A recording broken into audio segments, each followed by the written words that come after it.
A single encounter in my own home turned my entire life upside down. Subscribe now so you don't miss the rest of this story and other candid tales like it. My name is Sarah, I'm 23, and after my parents divorced, my mom got married again. It seemed like a typical story. A new family, new rules, but everything turned out to be far more complicated.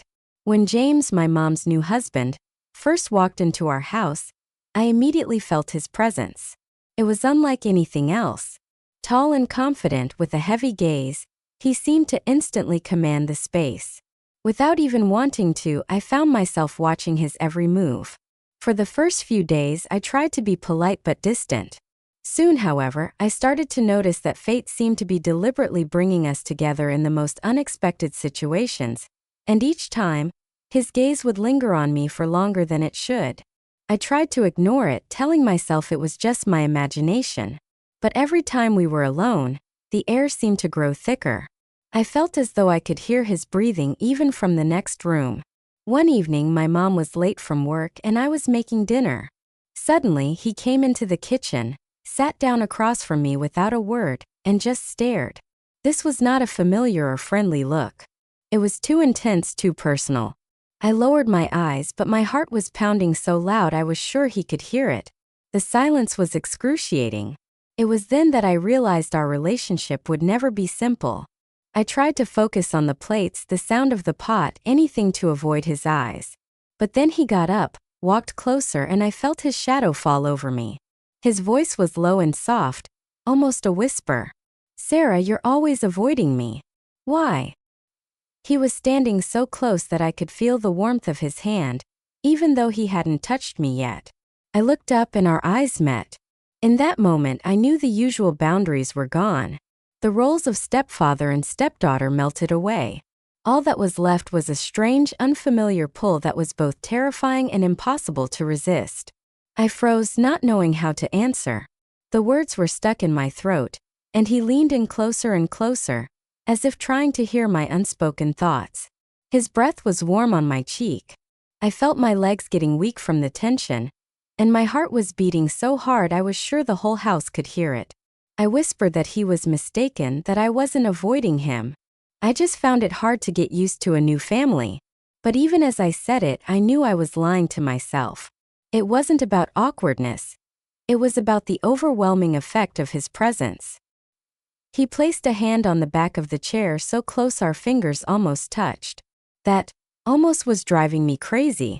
I turned away, pretending to be busy, but inside I was trembling and burning, as if I were standing on the edge of something forbidden and irreversible. I pretended to start clearing the table, but my hands were shaking and a plate almost slipped from my grasp. He gently but firmly took it from me, and our eyes met again. His fingers lingered on mine for just a moment, but it felt as though time had stopped, and the room with its usual sounds became distant. He said softly, almost with a hint of reproach, "Are you afraid of me?" I didn't know what to say. Fear and attraction were so intertwined within me that I couldn't tell them apart. I shook my head no, but my voice wavered when I managed to say that everything was fine. He narrowed his eyes as if he could see right through me, as if he could read my thoughts, and that was even more frightening. I tried to leave, but he took a step to the side, blocking my path, his shoulder almost touching mine. My breath caught in my throat, and everything inside me screamed to run, but instead I just stood there, waiting to see what would happen next. He moved closer so I could feel his warmth. He looked directly into my eyes, and it was too revealing, too direct. I couldn't stand it and lowered my gaze, but he took my face in his hand and made me look at him again. I heard my heart pounding so loudly, and my chest tightened with tension. He said he had waited for this moment for too long, that he wasn't going to pretend anymore that nothing was happening, that he could see my trembling lips, my flushed cheeks, and my eyes, which gave everything away. I tried to push him away, but it was just a weak movement. He caught my hand and held it firmly but not painfully. His touch was warm, almost comforting. He took another step closer, and I felt his breath right next to mine. It mixed with my own, and it made me feel even hotter. I knew the boundary was gone, that the moment had arrived, and all it would take was a slight lean to change everything forever. I tried to hold back, but my body no longer listened. My mind screamed that this was wrong, but my body was drawn to him. He spoke in a whisper, and every word of his was searing. "You know what you feel. Stop hiding." His voice was so sure, so calm, that I felt myself falling into this abyss. He ran his fingers along my cheek, and I instinctively leaned into his hand, as if seeking protection where it shouldn't have been. I felt his strength and, at the same time, his care. He wasn't pressuring me. He was just waiting for me to make a choice. At that moment, everything else ceased to exist. There was no house, no people, no rules. Only the two of us. Our eyes met, and for the first time I didn't look away. And suddenly it was clear that there was no turning back, that no matter how hard I tried, we would never be the same. The spark that had been building for so long had finally ignited into a fire. His hands rested on my shoulders, and I felt everything inside me tense up, not from fear, but from an excitement I had never experienced before. He leaned in closer, his breath warm on my skin, and I didn't know what to say. The words were stuck in my throat. I tried to convince myself that I had to stop, that it was wrong, but every second I was with him seemed to tear down all the walls I had built over the years. His eyes looked directly into mine, deep and persistent, as if he saw all my thoughts and feelings and wouldn't let me hide. I looked down, but he gently lifted my head and said, "Don't run away." In that moment I knew I couldn't turn away. Too much had built up between us, in every gesture, every accidental touch, every look during dinner, or a brief phrase in the hallway. And now all of it was bursting out, as if time itself was pushing us toward this step. I was trembling, not from cold, but from feeling truly alive for the first time in a long time. I closed my eyes, and in that instant the whole house seemed to disappear. The walls and rules vanished. Only I and he remained. His hand slid down, holding my hands and pressing them to his chest. I could hear his heart. It was beating just as fast as mine. And from that, I knew even more strongly that he was fighting with himself too. His lips were so close that one wrong move would change everything forever. But instead of fear, I felt a strange relief, as if I had finally allowed myself to be who I was without pretense, without the role of the perfect stepdaughter who was only supposed to listen and not feel anything extra. I opened my eyes and met his gaze. It held everything: desire, care, and that danger that always drew me in like a moth to a flame. He didn't let go of my hand and whispered softly that he was tired of pretending we were strangers, that he was drawn to me, and he couldn't hide it anymore. I held my breath, not knowing what to say. My own thoughts were screaming the same thing, but my tongue was too afraid to speak the truth. In that silence, a tension hung between us that you could cut with a knife. He slowly ran his fingers along my wrist, and that simple movement sent a shiver through my entire body. I couldn't tear my eyes away from his face, which seemed so close and so forbidden. His breath warmed my skin, and every word he said in a low whisper went straight to my heart. He said he had long noticed how I looked at him, how I got flustered and hid my eyes when he was near. He confessed that he himself had tried to run from this feeling for so long, but now he was no longer able to lie to himself. I felt my palm enclosed in his large hand.